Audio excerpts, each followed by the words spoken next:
Radio City Podcast. Radio City Podcast. டாரத்திக்கு 14 வயசு இருக்கும். திடீர்னு ஒரு நாள் தன்னுடைய தாய் சீரி கிட்ட வந்து சோகத்தோட ஒரு விஷயத்த சொன்னா. அம்மா, அப்பா இன்னும் கொஞ்ச நாள்ல இறந்து போயிடுவார். சீரி இதை பெருசா எடுத்துக்கல. 14 வயது குழந்தை சொல்றத எவ்வளவு தூரத்துக்கு பெருசா எடுத்துக்க முடியும்? அதுக்கு காரணம் அவளோட கணவர் திடகாத்திரமா எந்த விதமான நோயும் இல்லாம ரொம்ப ஜம்முன்னு இருந்திருக்கிறாரு. சில வாரங்கள் கழிச்ச நிலையில அவளுடைய கணவர் நிமோனியாவால பாதிக்கப்பட்டு இறந்தும் போயிட்டாரு. சீருக்கு பேரதிர்ச்சி. அதை முன்னாடியே உணர்ந்திருந்த டாரத்தி இழப்பை ஏற்றுக்கொள்ளக்கூடிய அளவுக்கு மனநிலை பெற்றிருந்தா. சீர் தன்னுடைய மகள் டாரத்தியை கூப்பிட்டு, உனக்குள்ள இருக்கிறது அபூர்வமான சக்தி, அதை வச்சு நீ மற்றவங்களுக்கு உதவி செய்யணுமே தவிர ஒருபோதும் லாபம் சம்பாதிக்க கூடாதுன்னு சொன்னார். டாரத்தி 1924 டிசம்பர் 29ஆம் தேதி பிறந்த பொண்ணு. சின்ன வயசுலயே சராசரி குழந்தையா டாரத்தியால வளர முடியல.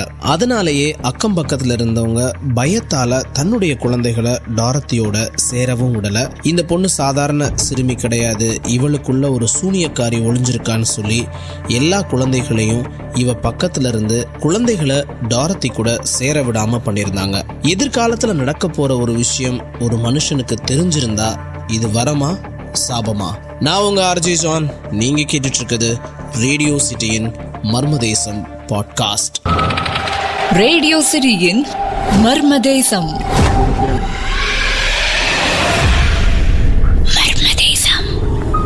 டாரத்தியோட மனசுல ஆழமா அந்த வார்த்தைகள் பதிய, அதுக்கேற்ற மாதிரி பணத்துக்காக இல்லாம இந்த சக்தியை மற்றவங்களுக்கு உதவி செய்யறதுக்காக நான் பயன்படுத்துறேன்னு சொல்லி முடிச்சான். கல்யாணம் ஆச்சு, குழந்தைகள் பிறந்தாங்க, குழந்தைகள் வளர்ந்து அவங்களுக்கும் கல்யாணம் ஆச்சு, பேரம் பேத்தி எடுத்தாச்சு.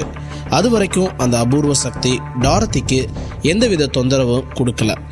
ஆனா ஒரு நாள் ஒரு சிறுவன் ஒரு நதிக்குள்ள எப்படியோ விழுந்திருக்கான். குழாய்க்குள்ள சிக்கிட்டான். கடைசியில அந்த சிறுவன் இறந்தும் போயிட்டான்.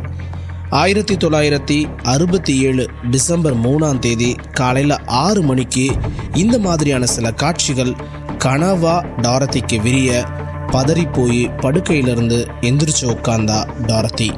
அந்த சிறுவனோட முகம் ரொம்ப தெளிவாக ஞாபகத்தில் இருந்திருக்கு. 2-3 நாட்கள் கடந்திருக்கும். டாரத்தியால் அந்த கனவுல இருந்து மீள முடியவே இல்லை. நேராக பக்கத்தில் இருக்கக்கூடிய போலீஸ் ஸ்டேஷனுக்கு போய் தன்னுடைய கனவை விவரிச்சிருக்கா.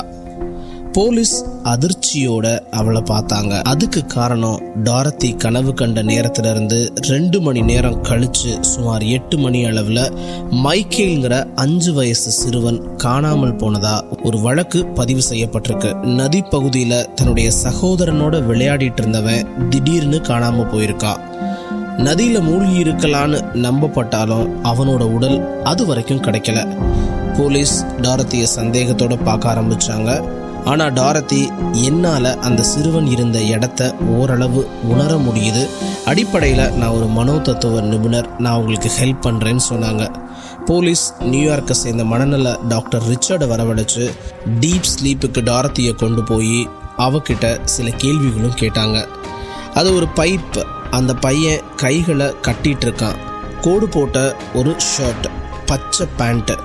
அவன் ஷூக்களை கால்கள் மாற்றி அணிஞ்சிருக்கான்.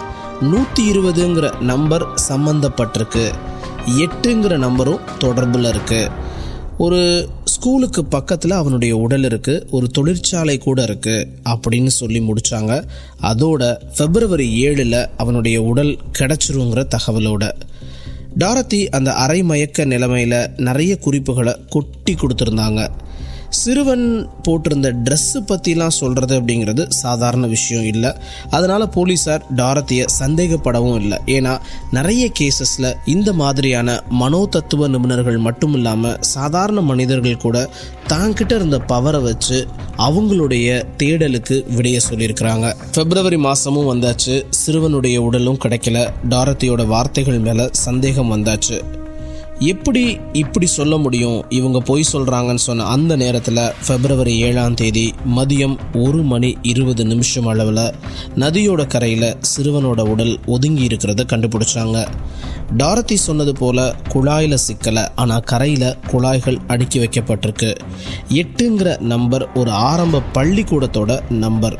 அந்த தெருவில் ஒரு மரக்கடையும் தொழிற்சாலையும் இருந்திருக்கு.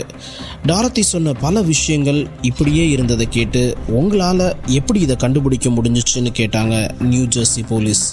நான் உணர்ந்ததை சொல்கிறேன், எப்போ எந்த உதவி வேணும்னாலும் என்னைய கூப்பிடுங்கன்னு அமைதியாக சொல்லிட்டு சிறுவனுக்காக ஒரு மௌன அஞ்சலியும் செலுத்திட்டு கிளம்புனாங்க டாரத்தி. அப்போ இருந்து யாராவது காணாமல் போயிட்டாங்கன்னா, கண்டுபிடிக்கிறதுல சிக்கல் இருந்தால் நியூ ஜெர்சி போலீஸ் டாரத்திக்கு ஃபோன் பண்ணி விசாரிக்க ஆரம்பித்தாங்க. குழந்தைகள் காணாமல் போனால் பெற்றோர்கள் படபடப்போட டாரத்தியை தேடி வர ஆரம்பித்தாங்க. ஆனால் டாரத்தி அதை பயன்படுத்தி காசு சம்பாதிக்க நினைக்கல. தான் கிட்ட இருக்கக்கூடிய இந்த பவரை வச்சு தன்னால் உணர முடிஞ்ச விஷயங்களை சொல்லி அந்த வழக்குகளுக்கு ஒரு தீர்வை ஏற்படுத்தினா, பணம் வாங்காமல் அவங்க அம்மா கிட்ட பண்ணி கொடுத்த சத்தியத்தின்படி பணத்துக்காக இந்த ஒரு ஆற்றலை விற்கலை டாரத்தி. சில பேருக்கு இல்லை, வாழ்க்கையில் சாதாரண மனிதர்கள் இல்லாமல் சில பேருக்கு மட்டும் இந்த மாதிரியான பவர்ஸ் கிடைக்கிறதுக்கு காரணம் என்ன? இயற்கையிலேயே அவங்களுக்கு இந்த மாதிரியான பவர்ஸ் இருக்கா, இல்லை சில பேர் பயிற்சியினால் இந்த மாதிரியான பவர்ஸை வரவழைச்சிக்கிறாங்களா? ஆனால் ஒரு சாதாரண மனிதன்கிட்ட இல்லாத பவர்ஸ் இன்னும் சில பேர்கிட்ட இருக்குங்கிறது தான் நிதர்சனமான உண்மை. இந்த பவர்ஸ்க்கு காரணம் என்ன என்பதை தெரியாமல் இந்த பவரும் மர்மங்களுடைய வரிசையில் தொடர்ந்துருக்கு. நான் உங்கள் RJ John.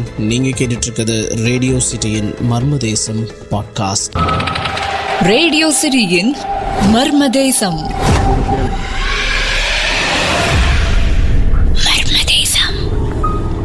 Radio City. Radio City. Podcast.